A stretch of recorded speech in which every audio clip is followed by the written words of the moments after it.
Welcome to Telegeography Explains the Internet, the show that explores the business behind all of the ways humans stay connected around the world.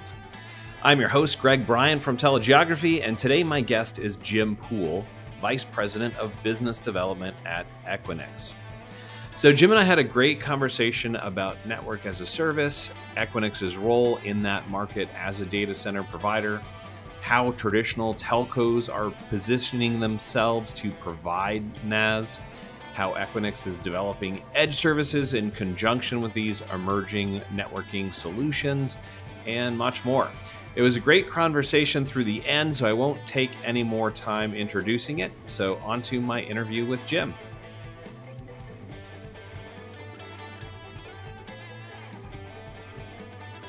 Welcome to the podcast, Jim. Thanks for joining us. Thanks for having me.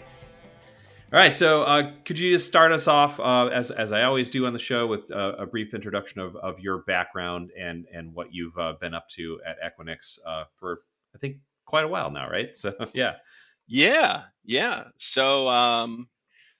So I guess I'll start with what I do. I'm a VP in the business development organization here at Equinix. I've been in the CIT, I guess suppose you would say, industry for about 31 years ish. Got started in a university, but then moved into networking and related software companies, which is most of what I've done for that entire period. I joined Equinix about 12 years ago after working at places like Cable and Wireless and Savis and UUNet and places like that. Started off as a network engineer before I went to the business side. And so in the 12 years that I've been at Equinix, I've primarily been responsible for network ecosystem strategy. Equinix's business model is very much predicated on buy-sell ecosystem behavior between counterparties in the buildings, networks being one of the more important ones. I like to joke that a data center without a network is a refrigerator. So that's right. Kind of necessary for the business model. So a refrigerator with a lot of security. That's a very secure refrigerator. Yes, exactly. So, but I spend a lot of my time working on whether it's wireline, wireless, subsea, satellite, all the various different aspects of the networking space.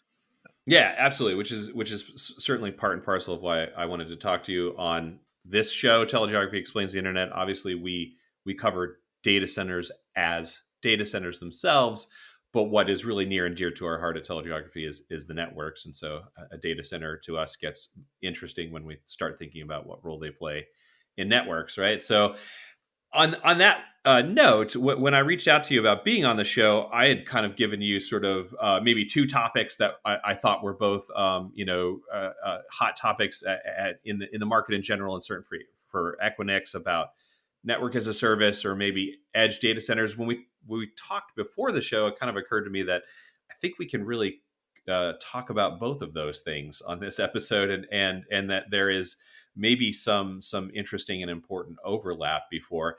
But I want to start us out on network as a service, or NASty, as I like to say. I'm trying to get that going. We'll see if it works. But I'm going to start with just a really big question, because I know that you think about this a lot, right? So what's your take on NaaS, Jim? Yeah, well, I mean, I think NaaS is a appropriate and desired response to what the cloud has brought to the market, right? So in the old world, it's all about appliances and term contracts and self-management, and it's CapEx intensive, and people just don't like that anymore, right? Everyone wants everything to be point click, OpEx based, pay as you go. And that's just not been the history of the networking world. And so I think, it started more on the hyperscaler side, people just thinking about the consumption of IT resources over the internet. Right. So however, the hyperscalers got everyone used to it, and now that has to respond, right? So yeah, exactly. And so the response from the industry, from the operator side, has been, oh, okay, yeah, well, we can do this too. Except I think in the operator context, more importantly, it's inclusive of all of the networking services that the operators provide, not just the internet, right? Internet's one thing, but most operators have more deterministic services at higher margin that they would also like people to buy because they tend to make more money on those Of things: course. Ethernet, MPLS, private line services. So from my perspective, what's interesting about NaaS is how the operator community is responding by trying to incorporate the same concepts that the hyperscalers have brought in, but to the full suite of networking services. Hmm. Hmm. Yeah, that's a great point, and certainly that's the holy grail. The telcos nightmare is for enterprises to move to basically just interacting with hyperscalers through the internet. And there's some times where that may work. I don't see that as the future for a lot of enterprises, certainly in what I can foresee right now. But before we jump into those big questions, could you maybe talk a little bit about what Equinix specifically does in the NaaS space? I know you guys have an offering. What does that look like? And I'll preface this, like, for our whole conversation, one of the things I'm always trying to do on this show is get from these concepts, and it's hard sometimes, especially with things like SASE and NAS and whatnot, to what are real solutions that folks can buy now, and what do they actually do for them, if that makes sense, right? So. Yes, yeah. So from an Equinix point of view, there's we kind of play in the space in a number of ways. In terms of just components, obviously we have the data centers. That's it Hmm. goes without saying. We also have some other things that sort of help bring the whole value proposition to life. One of which is what we refer to as Equinix Fabric, and Hmm. so Equinix Fabric is a networking offer. So we built a network that links all of our facilities together globally. The difference would be that network is really built as an interconnection platform. So it is SDN driven. It is pay as you go. Hmm. Dial it up, dial it down. You can do that either through a portal or through an API. So it really mimics that sort of as a service consumption model that people want Right. from a a networking service. Although I said, in our context, it only connects our facilities together Hmm. and the counterparties that sit in our facility. So it started off life as what we called an Ethernet exchange 12 years ago when we were trying to normalize I Ethernet remember services, that too. Yeah, absolutely. Yeah. right? Yeah. And then, at the time, people weren't as interested in that use case, and but what they were Well, the interested in hyperscalers was, were kind of just getting started 12 years ago, right? So it wasn't something enterprises were yeah, doing really at that point. Yeah. So. yeah.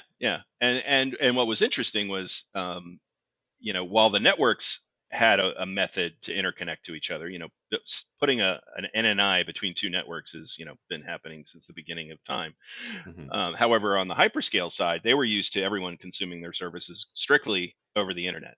Right. And so the unique problem that we could solve with what we then changed the name to Cloud Exchange was aggregating private connectivity into public cloud, right? So Hmm. that became sort Hmm. of the foundational kind of a use case.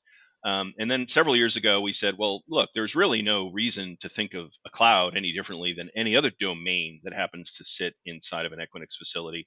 And so Fabric today is really an any to any value prop. So Hmm. anyone who sits in an Equinix facility, if they have a Fabric port, can connect to any other counterparty inside of one of our facilities, including themselves. So some people use it to build their own backbone. Some people use it to connect to cloud providers. Some people use it to connect to other networks. It can really be used for any of those things. So that's kind of Hmm. component number one or number two Right. after the data center itself. And then the third component or fourth component, depending on how we talk about it, is we did an acquisition a few years ago of a company called Packet. Packet was a bare metal as a service company. So all Mm. of the lovely characteristics of hyperscale compute that you can think of, point, click, pay as you go. But when you Hmm. do that, you're buying a virtual machine. Right. And what we've done is essentially we have a service that allows you to do this same exact experience, point, click, pay as you go, for dedicated hardware. So you want to Hmm. buy a dedicated server, you're the only tenant on that server, and it is 100% there for your use. And so that's So integrated. off-prem private cloud, basically. So. Yeah. Yes, Yeah. that's one of the most common use Hmm. cases for it. Hmm. Um, and so if you think about those components, In the context of networking more generally, yes, an enterprise could come to us, and many do, and they could, buy connections on Fabric, and they could connect to cloud providers.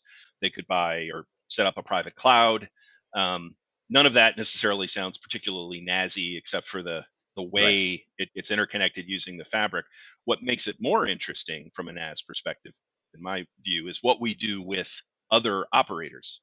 So, operators Hmm. are a huge customer of ours, and they Right. use these exact same services. So, um, in many cases, almost all major incumbent operators now use our Fabric in one way, shape, or form. Most of them use it to connect to clouds, Hmm. although a lot of them started off doing it privately years ago. What they've realized is the hyperscalers like to change the interface specs constantly, and constantly having to make those kind of changes is not necessarily the core competency of most network operators. When a network operator Right. stands up an Right. NNI, it lives a long, boring life and Yes. then dies Yes. 20 years later. Yeah. It doesn't Exactly. change, Hmm. right? But hyperscalers change all the time. So, we Right. accommodate for that. And so a lot of the, folks have come on for that.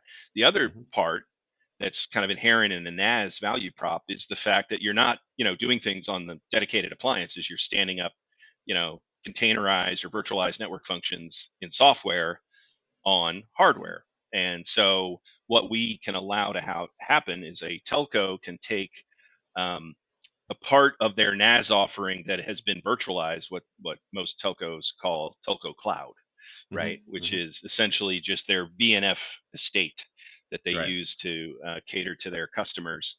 And if you think about it, Fabric is effectively an NNI Right. between you and a counterparty. And that's normally where a telco cloud function wants to sit, right? So you're not Right. tromboning traffic back into some data center hundreds of miles away from wherever the Hmm. workload actually sits. Right. And so we have a very unique capability as a company in that we can allow for a network operator to essentially take those NAS functions and stand them up for their enterprise customers on an OpEx basis, just like everybody wants.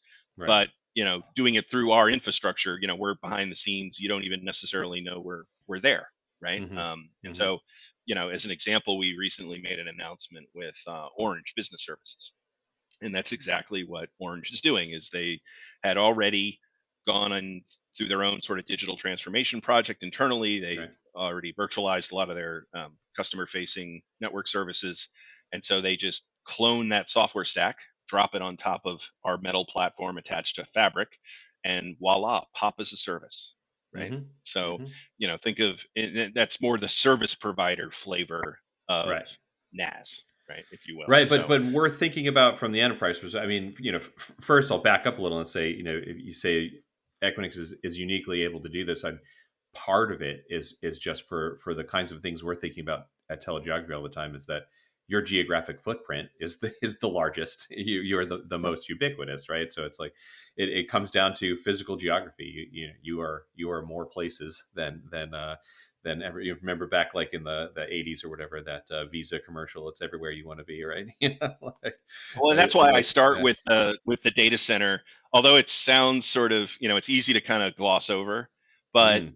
you know, the reality is, as much as for years and years, we talked about networking. How did you start every conversation? You drew a cloud on a Right. on That's a the whiteboard. cloud is always the part you don't want to talk about right now. That's what I say. Right? It's like, Yeah, and it was like, yeah. and the reality is, I always like to joke, Equinix is evidence that physics matter, right? Ah, I You like can that. Yeah. you can build all the APIs in the world, you can make stuff Right. talk to each other over software, but you cannot defy the laws of physics. The speed of light is the speed of light.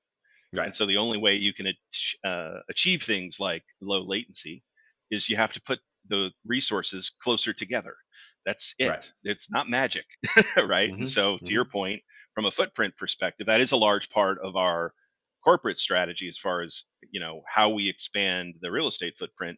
Is how do we get as close to as much of the global population and GDP as we can, Hmm. Hmm. because that is, if you watched the behavior of our customers, we represent, right at this point, we have about half of the Fortune 5 and about half of the Russell 2000 as customers. And what Hmm. are they Hmm. doing? They are putting IT infrastructure on a disaggregated basis closer to their end users, Right. right? So the old Right. model of, IT, the data center was at the top and you built this big spider network that connects all the branch offices and everything had to go back and forth and back and forth. Hmm. And that doesn't work anymore, right? Everybody Right. wants the application that caters to those users to sit proximate to those users. So, Right.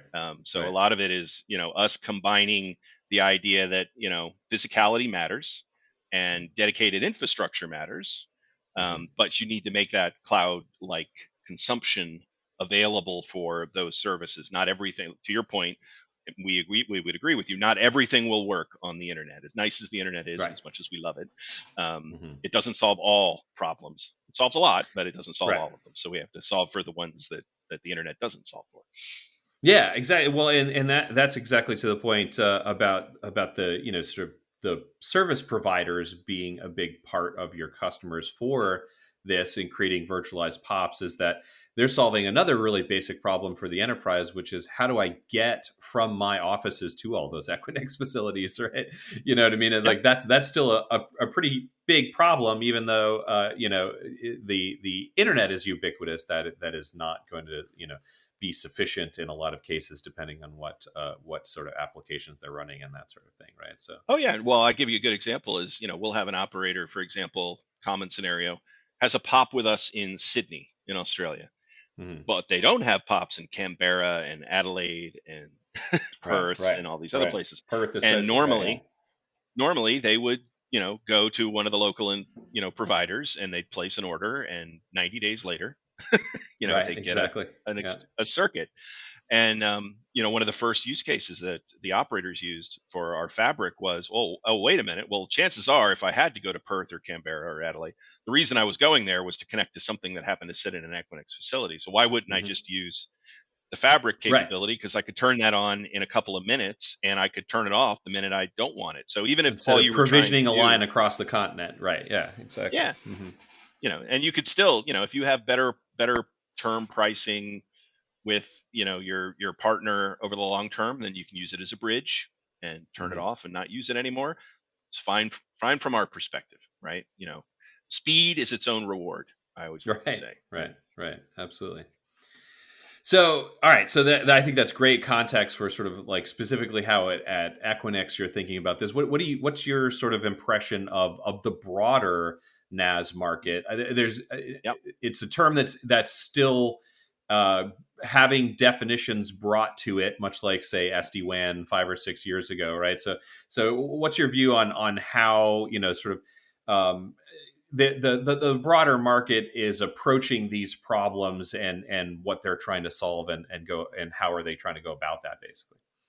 Yeah, no, this is a really interesting question to me. So, kind of the way I like to describe this is that you have kind of an interesting dichotomy in the market, right? On the one Hmm. hand, as we know, we have the hyperscalers and we have the internet, and everything about that experience is NaaS like, or Right.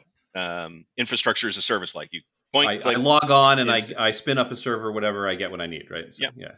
and so, but that's public network, Hmm. public cloud infrastructure. It's nice, OpEx based, pay as you go. Everybody loves that. On the other side, you have that sort of traditional IT and networking infrastructure space where, to our previous example, the minute I leave my network and I have to, do a type 2 circuit with a partner, everything falls apart and it's manual, Hmm. right? Right, So you right. could automate all the loveliness in the world on your own network. And if the minute you have to leave your network, that value prop falls apart, then, well, you really don't have a NaaS Hmm. service necessarily. Hmm. You have something. And so, my broader view of the market has been, okay, well, what if, right? When you're trying to solve a problem, it's always good to solve a problem that somebody wants you to solve, right? And what Yes, the not be networking, a solution in search of a problem, which it yeah, happens sometimes, exactly. right? Yeah, yeah, It does. yeah. And when I talk to operators, I say, why did this happen? And the reason is, to your point you made earlier, the hyperscalers they're new. They only showed up in the last, 15 Hmm. years or so. Hmm. So for the longest time, the fact that, business between operators had this weird sort of slow manual aspect to it Right. didn't hurt anything because we all had the same problem with each other, right? There was no like getting around it. Like if you wanted to buy a service, you all dealt with the same issue.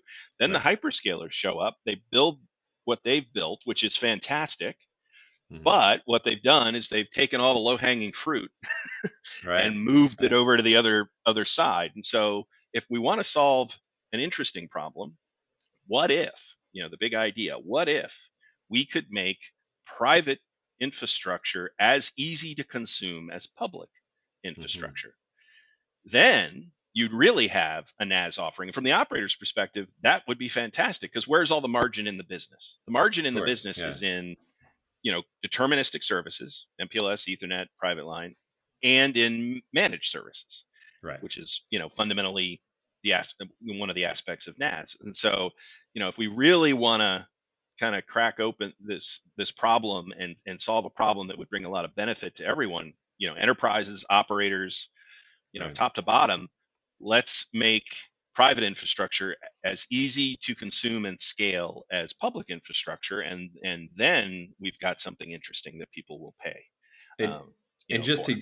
to get in front of a question or a comment that I can anticipate some people in the audience having right now, you don't mean via some over the top service, right? So Right, yeah, exactly. there are those who would argue that all public infrastructure can be made private enough via software, essentially. But Yeah. from the fundamental operator space and from the needs of certain customers, that's just not really the case, right? So Oh yeah, and there's and and in most people's on a consumer level, the internet works great, right? For right. almost anything consumer based, it works great. But, to give you an example, I was talking to a CTO at one of the operators the other day, and he gave a great example. It was, inside of, for example, most hyperscale network infrastructure, it's a big flat layer 3 network. And Hmm. when part of it has an issue, they just, what IP does really well, they reroute to someplace else. Right. And for the most part, if you're a consumer, you would never notice. Well, this Right. CTO in particular is like, well, no, no, no, no. I'm dealing with a very specific business application. And so when, the latency suddenly went from, 20 milliseconds round trip to 80 milliseconds round trip, it failed, right? Right. The application just fell over. And he's like, I can't have that happen, Right. right? That is not the world that my customers live in. So as nice as the internet is, and as nice as um, what the cloud community has brought is, it doesn't Hmm. work for everything, right? And so Right. we need a way of taking these more deterministic services like MPLS and Ethernet and now 5G, and make them consumable in this NAS like way, Right. but accounting for the fact that no network goes everywhere, and there will be cases where you have to go to another domain to satisfy the requirement. And so in our Hmm. minds, well, that's kind of what we were doing when we launched Cloud Exchange, now Fabric, was we were Right. solving for this idea of connecting a private network to public compute. Hmm. What if we could make the other domain, as opposed to it just being a hyperscale compute platform, it's just another network? It's the Right. same automation, it's the same technology. There's nothing all that different about it. So it for me, what's fun is, when I joined the company 12 years ago, my first project was the Ethernet exchange, which of course back then, like I said, the networks were sort of trying to understand why they needed it, Right. because they had a process, a manual process for doing NNIs. Hmm. Now you look at it and go, okay, manual isn't good enough anymore. It Right. has to be automated. So every NAS, you all NAS services must be heavily automated. But like I said, if it go off net, if it breaks the value prop the minute you go off net, then it's not really an end-to-end NAS service. So, Right. this is an area we think we can help bring value to, because it's not all that different than um, how we started the business, right? How did we start Equinix? Well, we, responded to a bunch of non-facilities based ISPs who had a peering problem, right? That, Right. they weren't facilities based. They didn't own COs. They had no easy way to interconnect to each other. And so, we built what is now referred to as DC2 here in Ashburn, Hmm. was the first, sort of big internet peering point. And that was for public networking.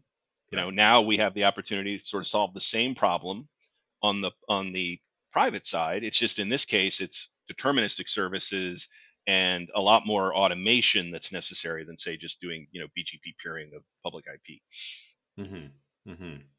And are we there yet with the automation capabilities to sort of put that in place? Is that sort of what you're working on now? Well, from a technology perspective, Yeah, from a absolutely. I technology mean, perspective, it's more of the a business technology's problem, right? It's existed. yeah, It exactly. is. Yeah, It is a business yeah. problem. And one of the things I've often, talked to operators about is, it's not like the industry hasn't tried to do this in the past. Just Mm-hmm. they always went about it in a way that never quite caught on, like a consortium, Right. right? There was all kinds of, like, every telco consortium you've ever heard of died, right? They Mm-hmm. didn't Mm-hmm. work. And why? It's because, well, you got two entities that are, by nature, somewhat competitive Right. with each other, and they're trying to cooperate, and they try to do all these carve outs, and it's just the business model is what makes it break, not the Mm-hmm. technology. It's the Mm-hmm. business model.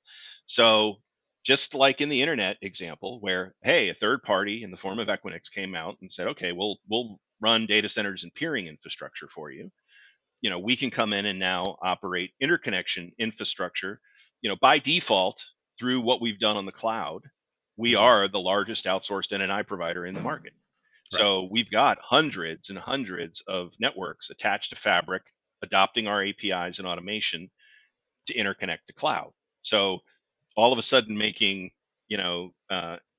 shift to connect to another network is not a big deal. In fact, the intermediate step most operators have taken with us is they now sell their services over Fabric. So if you buy a Mm-hmm. Fabric port inside of one of our data centers, you can connect to Amazon, to Azure, to Oracle, and to Verizon, and you Right. can Right. consume Verizon's PIP network, or their Mm-hmm. public IP network, or their Ethernet services. And and the reality is, when you go back and you say, oh, okay, well, what motivated all of this? Well, it was the end user. Mm-hmm. Enterprises said, Right. okay, yeah, I like this. I want it to be an Right. automated process, and so I I was going don't to want to say, have to.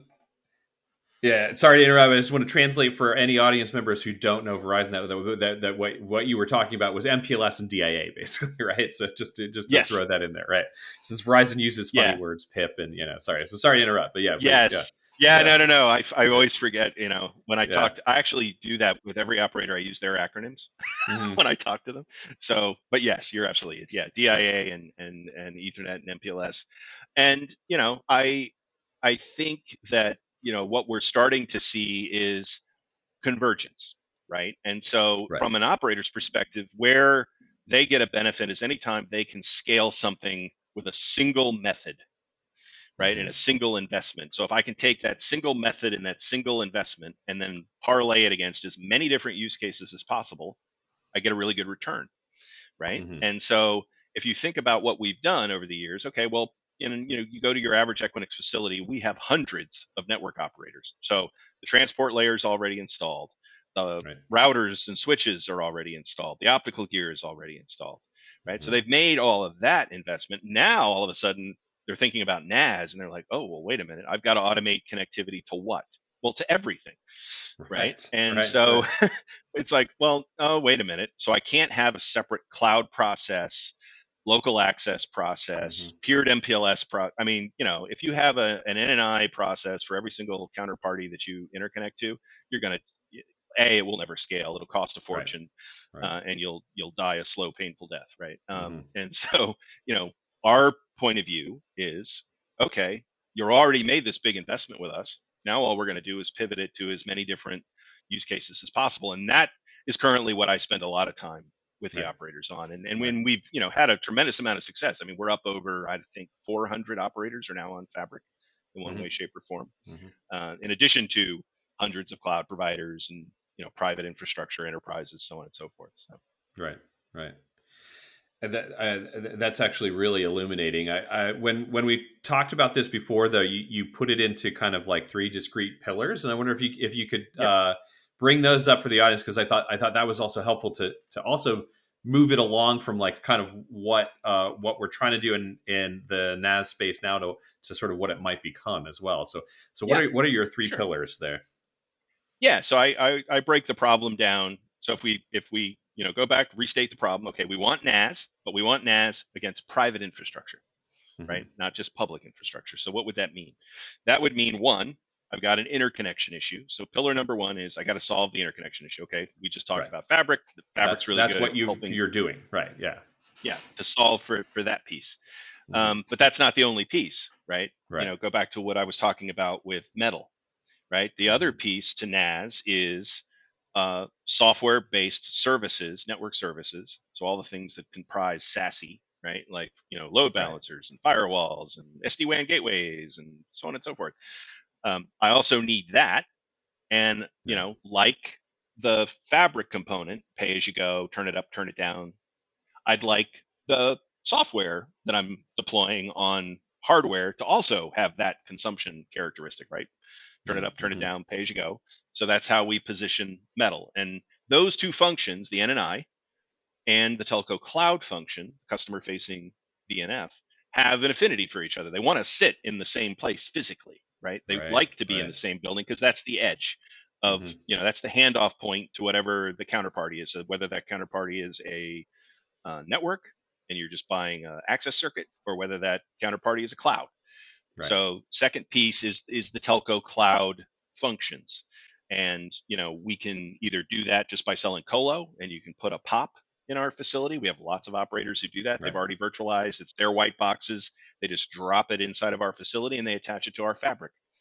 So it's kind of like a hybrid version, or they could Hmm. put it on our metal and just do it as a software instance connected to our fabric, and it's POP as a service, the orange example that I used Right. earlier. So, but Right. second pillar is this kind of concept of telco cloud. The third is, and this is another, definitional fun that we get to have, Hmm. is, mech. Mac.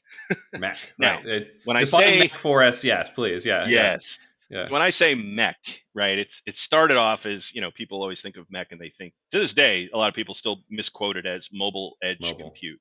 Right. And it's like, Right. well, no, they changed that back in 2017, actually, to multi-access edge compute.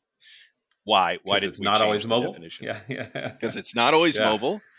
And ultimately, what we're talking about is proximally located IT, right? Hmm. I mean, mech is any kind of compute and storage infrastructure that just happens to sit closer to whoever's consuming it. So Right. mech exists already, has existed for a long, long time, right? We just didn't think about that. But if we go back to this NaaS idea Yeah. that says, well, I've got the public side of things with the internet and the clouds. If I wanted private infrastructure, I'd also have to solve for the compute component.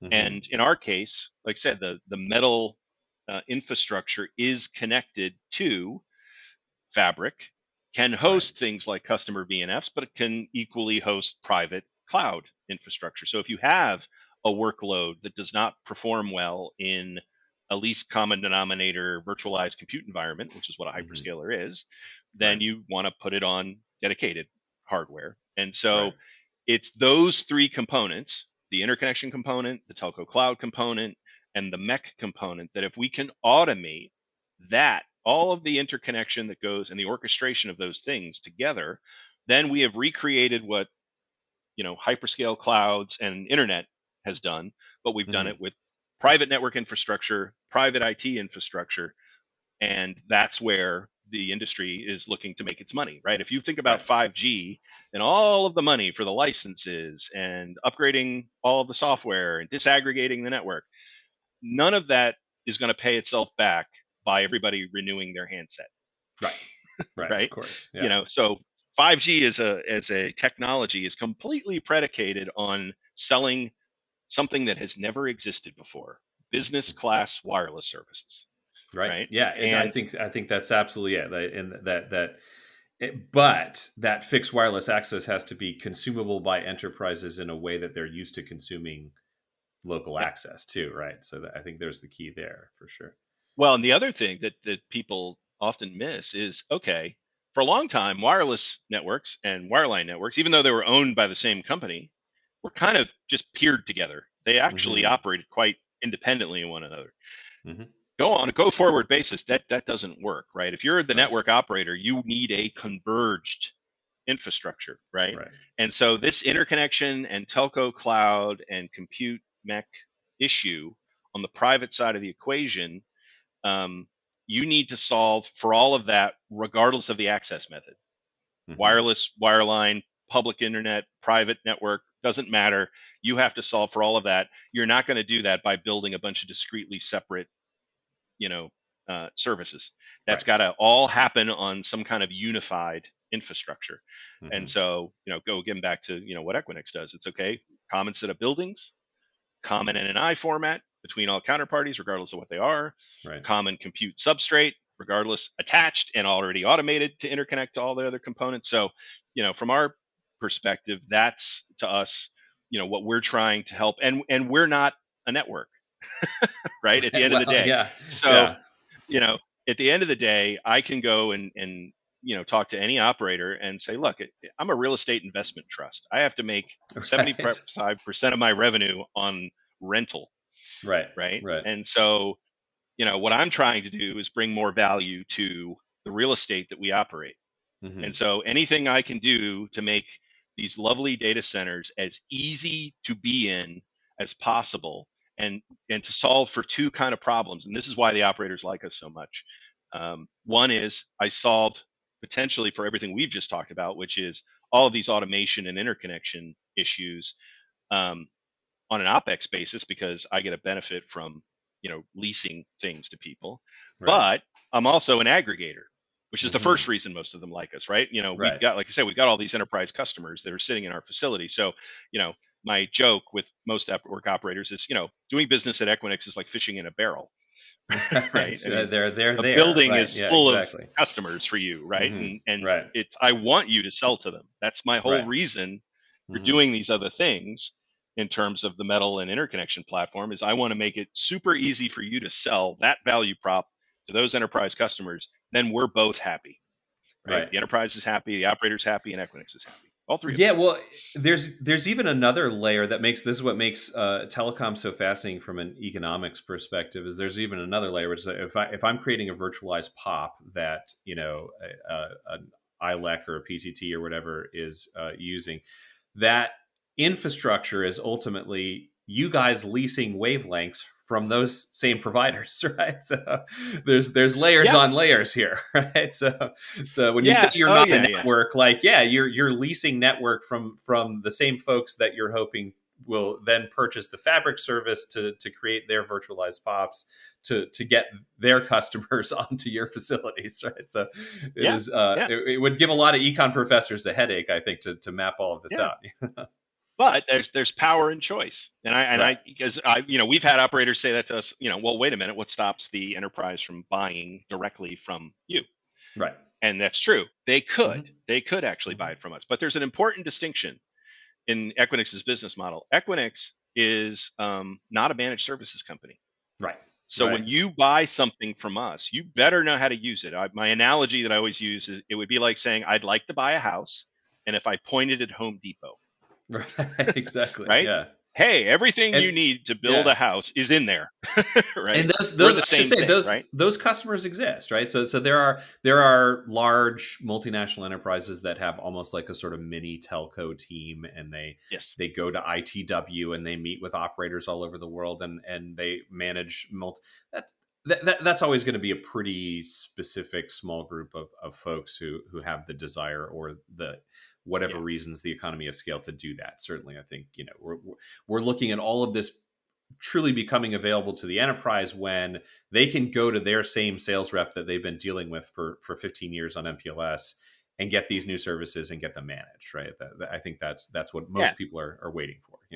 Absolutely. And that's why we always say to people, it's like, look, I would be just as happy, like I said, if a customer comes in and buys a fabric port from us, but uses their incumbent provider's service. Hmm. Yeah.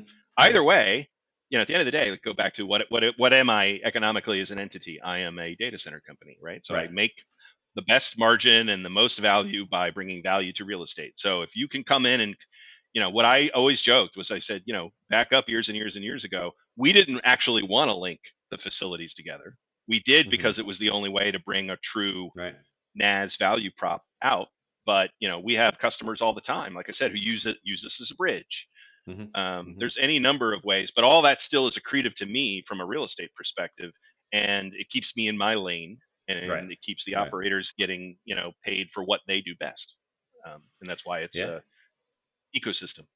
Yeah, absolutely. So to kind of wrap things up a little bit, I want to talk about that real estate piece. Is that when we talk about this edge playing a role in all of this, I I'm always seeking clarity on what edge means. So I've seen some people refer to edge as like just a what I think of as a normal data center, but it's in a tier 3 city instead of Ashburn, Frankfurt, Los Angeles now, or an old central office perhaps kind of model where it's like sort of repurposing central offices down to I've seen instances where it seems like it's basically like if we go back to before there were hyperscalers and you had a closet in your headquarters building, that on-prem data center is an edge, right? It's just that then the rest of your offices had to get private lines to that or whatever. And so, but is it almost like down to the level of bringing servers back into multi-tenant office buildings in some cases, or how close are we getting to that? Yeah, so that's, it's a great question and one I spend a lot of time on. And so, the first thing I always like to, draw people's attention to is kind of back to that sort of why were we calling it mech in the Hmm. mobile edge compute sense, and why is that sort of stuck in everybody's head?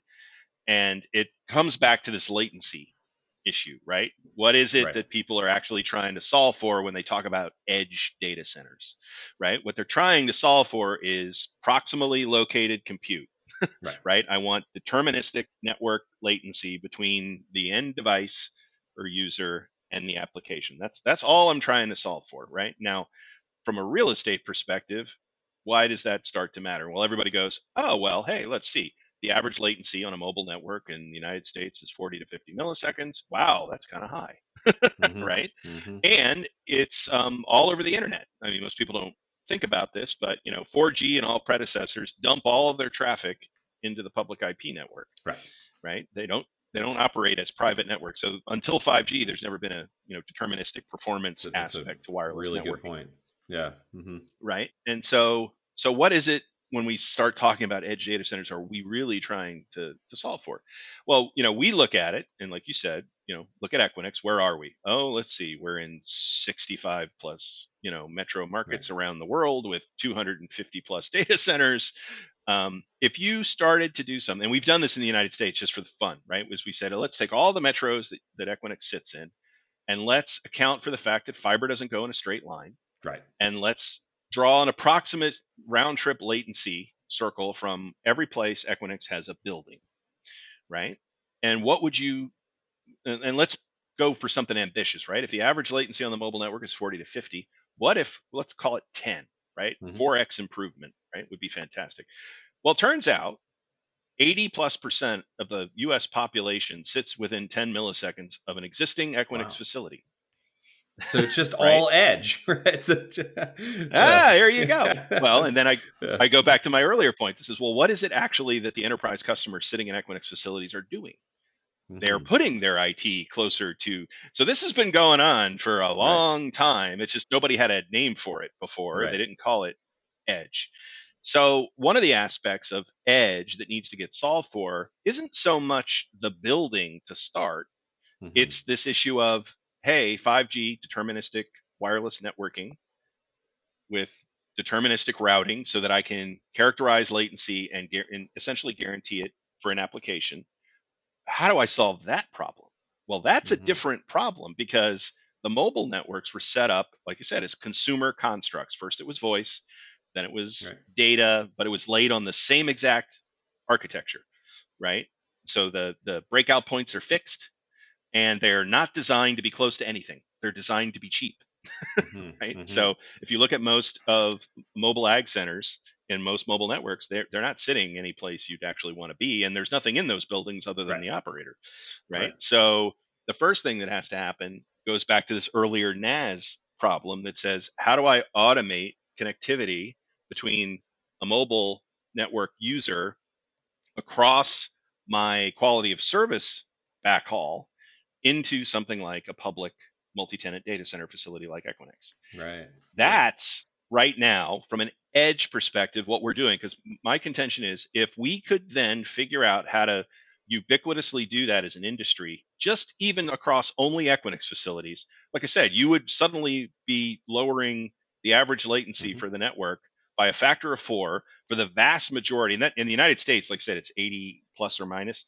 You go in some markets, Canada, it's like Right. 95% of the population lives within 10 Right. Because milliseconds of they're our more facilities. Western concentrated. Europe, Yeah. Hmm. much more concentrated markets. So my first contention is, okay, that's the first problem to solve. And then Right. once we can do that, we'll have a pretty darn good idea what people are willing to pay to Hmm. have that kind of deterministic latency and then once we understand that, then we could start to think about, well, wait a minute, okay, if 10 milliseconds was great for 80%, what about 10 for 100%? Or what Right. if we wanted to go to 5? And what are people willing to pay for that? And so we have done Hmm. work, as an example, developing modular facilities. So, but when we did Hmm. it, we thought of the problem on a multiple axes, right? So, Right.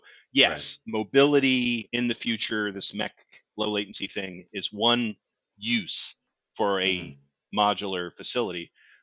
The other thing we spend, or I spend a lot of time on, is subsea cable systems, Hmm. right? So, Yeah. most Always traffic thinking about that. crosses, Yeah, definitely. Yeah. So, yeah, yeah. crosses a subsea cable. So, what have we done? So, in the last, dozen years that I've been here, we've facilitated one way, shape, or form 50 plus subsea cable projects. Hmm. And as of the last few years, one of the requirements that we've seen, because the hyperscalers are such big investors now in subsea cable, Right. is the desire to diversify from not from into non-traditional routes, right? Right. So Right. same problem. There's a lot of inertia in the subsea cable business. The routes were premised on London talking to New York across the North Atlantic because that was the shortest distance between the Hmm. two continents, right? Well, And the guess what? gravity Optics. of the economic and populations too, right? So it's now it's Yeah. lots of tromboning, right? Yeah. But and you also have a lot of concentration risk too. Hmm. Yeah. So Hmm. you have weird situations where, like, if you're in Tierra del Fuego in Argentina and you want to send something to South Africa, traditionally it was you go all the way up to New York, you Yeah. go over to Yeah. London, and you go all the way back down again, and it takes 185 milliseconds, and Hmm. it kills you.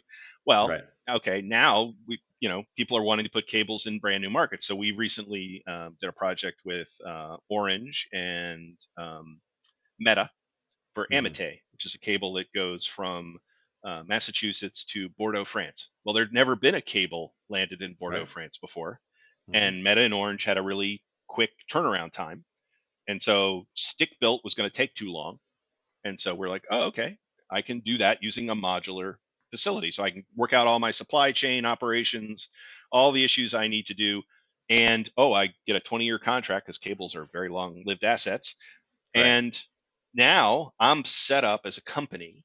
This is, part of what my job is to say, as this mobile thing plays out over time, and we start to figure out what people are willing to pay for ultra low latency.